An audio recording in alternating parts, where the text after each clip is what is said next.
أهلا بكم. اليوم المصدر لدينا هو مقطع يوتيوب واحد، لكن العنوان بحد ذاته قصة. المشروع اللي خسر شركة فيسبوك 70 مليار دولار. عنوان صادم جدا. صادم ويفتح ألف سؤال.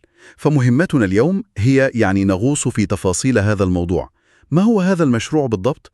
وكيف ممكن شركة تخسر مبلغا فلكي زي هذا؟ والأهم، ما معنى هذا الرهان الضخم؟ بالضبط، ما معنى هذا الرهان على مستقبل واحدة من أكبر شركات التكنولوجيا في العالم؟ حسناً، لنفكك هذا الموضوع. تماماً، لأن القصة أكبر بكثير من مجرد رقم في تقرير مالي. اللي نتكلم عنه هو مغامرة استراتيجية ضخمة، تغيير كامل لهوية شركة بحجم فيسبوك، ورؤية جريئة. ويمكن حتى نقول مجنونة لمستقبل الإنترنت. والرقم نفسه 70 مليار دولار لازم نقف عنده شوية. أكيد. هذا المبلغ يتجاوز ميزانيات دول كاملة. عشان نفهم حجم المخاطرة لازم نحط الرقم هذا في سياقه الصحيح. صحيح، الرقم بحد ذاته يحتاج تحليل. طيب، خلونا نبدأ من الأساس. عنوان المصدر يقول مشروع واحد، والكل تقريبا يعرف أن المقصود هو الميتافيرس. نعم، الميتافيرس. الفكرة التي خلت الشركة تغير اسمها من فيسبوك إلى ميتا في خطوة فاجأت العالم. هنا الموضوع يبدأ يصير مثيرا للاهتمام. أكيد. كيف ممكن فكرة مجردة تكلف كل هذه المليارات؟ السبب هو الطموح. ما هو مذهل هنا هو الطموح الهائل.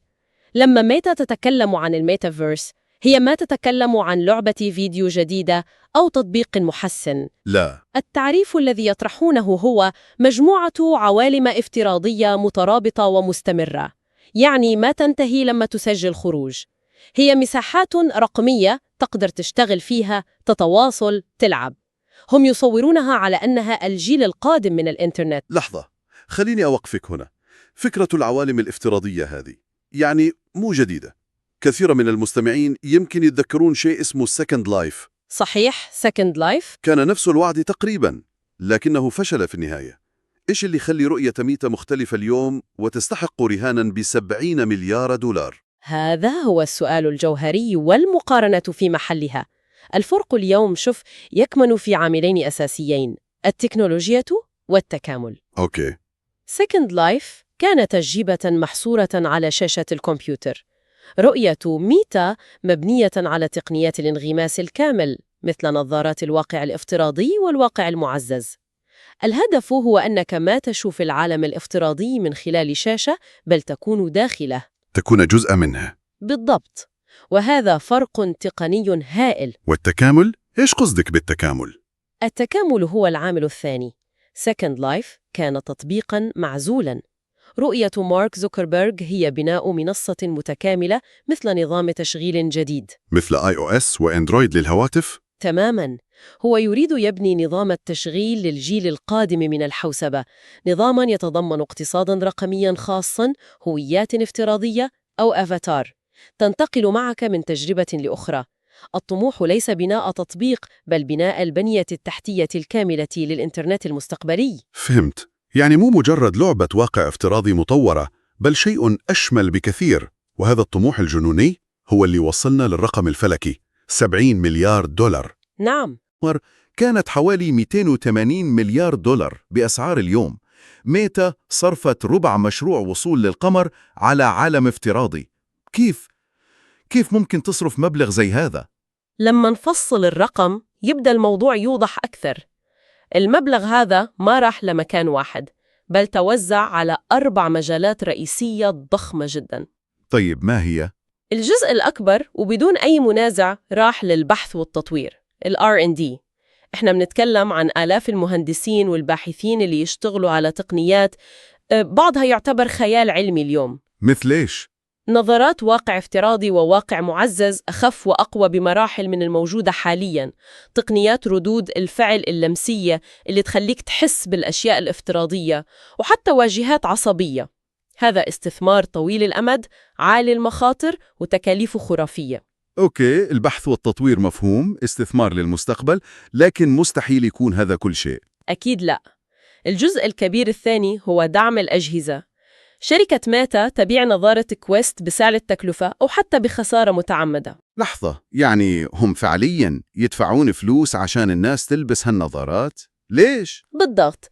الاستراتيجية هنا كلاسيكية جدا في عالم التكنولوجيا، لكن على نطاق غير مسبوق، مثل سوني ومايكروسوفت مع البلاي ستيشن والإكس بوكس. يبيعون الجهاز نفسه بخسارة في البداية عشان يدخل أكبر عدد ممكن من البيوت. وبعدين يعوضون أرباحهم من الألعاب والاشتراكات. تماماً. ميتا تطبق نفس المبدأ، لكن ليس لجهاز ألعاب، بل لما يعتقدون أنه سيكون بوابة الإنترنت القادمة. الهدف هو إغراق السوق بأجهزتهم وخلق قاعدة مستخدمين ضخمة تجذب المطورين. استراتيجية أحرق المال الآن، أسحق المنافسة وسيطر على السوق لاحقاً. بالضبط. وهذا يوصلنا للتكلفة الثالثة، بناء المحتوى والنظام البيئي للمطورين. ما في فايدة من جهاز قوي بدون تطبيقات وتجارب ممتعة. طبعاً. لذلك ميتا تنفق مليارات لتمويل تطوير الألعاب الحصرية، تستحوذ على استديوهات تطوير ناجحة، وأخيراً لا ننسى تكاليف التسويق وإعادة بناء العلامة التجارية. تغيير اسم فيسبوك إلى ميتا هذا بحد ذاته كلف مبالغ طائلة. طيب، التفصيل هذا يوضح وين راحت الفلوس. منطقياً كل بند له مبرر الاستراتيجي، لكن الكلمة اللي استخدمها المصدر ما كانت إنفاق أو استثمار، كانت خسارة. وهذه كلمة قوية جداً. كلمة توحي بالفشل. كيف ممكن نفس الرقم 70 مليار يرى كاستثمار ذكي من جهة وخسارة فادحة من جهة أخرى؟ وهذا هو جوهر الجدل كله. هذا يطرح سؤالاً مهماً. من الناحية المحاسبية البحتة هي خسائر فادحة. قسم رياليتي لابز المسؤول عن المشروع يسجل خسائر تشغيلية بعشرات المليارات سنوياً. وهذا الرقم يظهر باللون الأحمر في التقارير المالية. بالضبط. ويضغط على صافي الأرباح الإجمالية للشركة، وهذا اللي يقلق المستثمرين في وول ستريت. المستثمر يريد يشوف أرباح اليوم، مو وعود بأرباح بعد 10 سنوات. لكن أكيد القصة داخل مكاتب ميتا مختلفة تماماً. مختلفة جذرياً. من وجهة نظر مارك زوكربيرغ وفريقه، هذه ليست خسائر بالمعنى التقليدي، بل هي تكاليف بناء المستقبل. هم يرون أنهم يضعون أساس المنصة التي بتدر عليهم أرباحاً خيالية في المستقبل. يعني كل دولار يصرفون اليوم هو استثمار. يعتبرونه استثماراً ضرورياً لضمان هيمنتهم في العقد القادم وتحرير أنفسهم من الاعتماد على أنظمة تشغيل أبل وجوجل. لكن هنا تكمن المشكلة الكبرى، صح؟ فيه فجوة هائلة بين هذه الرؤية المستقبلية والواقع الحالي للمنتج. صحيح تماماً. وهذا هو أساس أغلب الانتقادات. المنتج اللي نشوفه اليوم، الميتافيرس بشكله الحالي، مخيب للأمال. الناس تتكلم عن جودة رسوميات متواضعة لدرجة أن صورة الأفاتار حق زوكربيرغ نفسه تحولت لمادة السخرية. نعم، لأنها كانت تشبه ألعاب الفيديو من عام 2008. وهذه مشكلة ضخمة في الإدراك العام.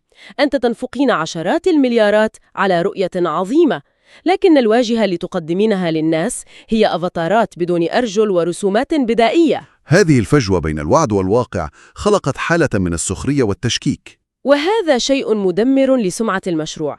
الناس تسأل: هل هذا هو الشيء اللي صرفت عليه 70 مليار دولار؟ وفوق كل هذا، ما فيه سبب مقنع لمعظم الناس أنهم يدخلون هذه العوالم.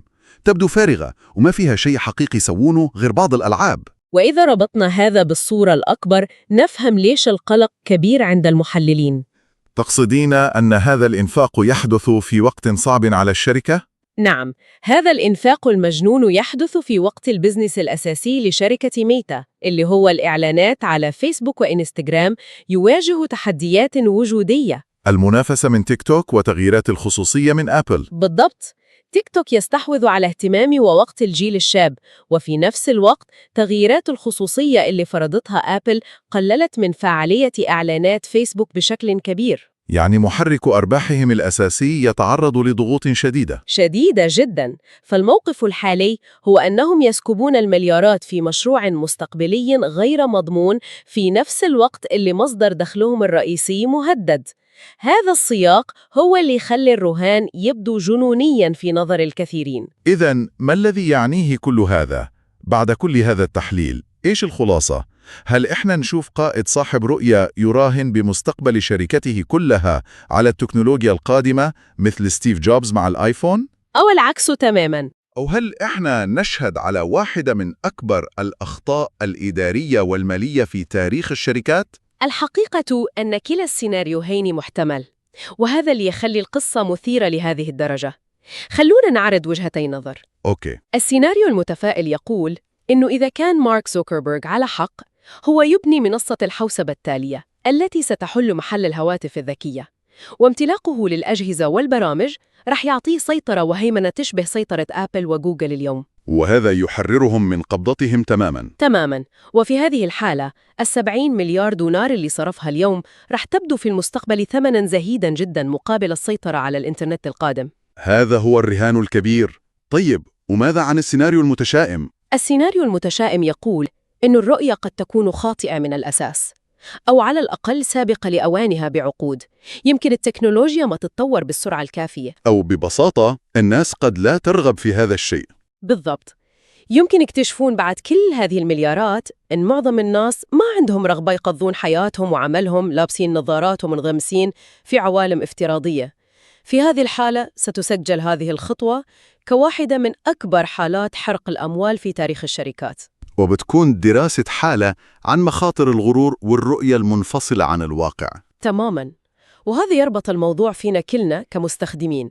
القضية في النهاية مو بس عن مصير شركة تقنية واحدة، هي عن تحديد مين اللي رح يسيطر على النسخة القادمة من الإنترنت وكيف رح نتفاعل معاها. وكيف ستتشكل حياتنا الرقمية لعقود القادمة. نتيجة هذا الرهان سواء بالنجاح أو الفشل رح تأثر علينا جميعاً. ممتاز. إذن كملخص سريع، تحليلنا اليوم انطلق من عنوان مثير، وتعمقنا بمشروع الميتافيرس اللي كلف ميتا 70 مليار دولار. فصلنا وين راحت هذه المبالغ، وناقشنا الجدل الكبير حول ما إذا كان هذا استثمار ثوري أم فشل تاريخي. وهنا ودي أختم بنقطة أخيرة للتفكير.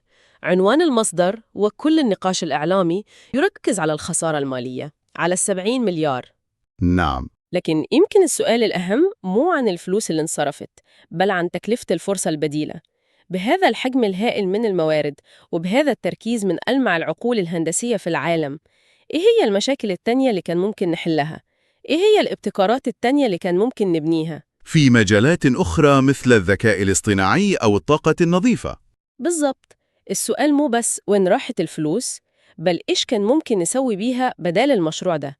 هذا هو السؤال اللي يمكن يكون أثره أكبر على المدى الطويل.